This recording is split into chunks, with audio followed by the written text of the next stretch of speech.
Hello বন্ধুরা, তো দেখো আমরা আবারও বেরিয়ে পড়েছি তো তিনজন মিলে। তো দেখো আমি আমার দিদির ছেলে বর মিলে বেরিয়ে পড়লাম। তো কোথায় যাচ্ছি তোমাদেরকে সেটাই দেখাচ্ছি। তো দেখো আমরা আসল জায়গায় চলে এসেছি। তো এদিকে বর গাড়িটা দাঁড় করিয়ে দিল, যেহেতু এখানে ভিড় জাম হয়ে আছে। তো এদিকে দেখো আমরা কেক দোকানে চলে এলাম। তো আমরা অ্যাকচুয়ালি এই দোকান দিয়েই কেকটা কিনি চাম্পাটিতে।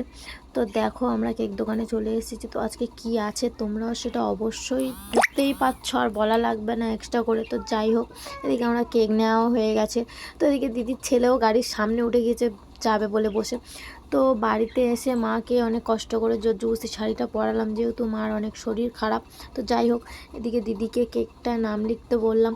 তো চলো আমার মাকে ডাকবো, মা কেমন করে। ও মা, ওঠো ওঠো না, ওঠো একটু, ওঠো ওঠো, দরকার আছে, ওঠো।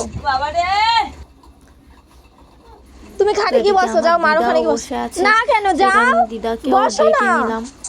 আরে তো দেখো আমার মা দিদাকে ডেকে নিলাম, নেওয়ার পরে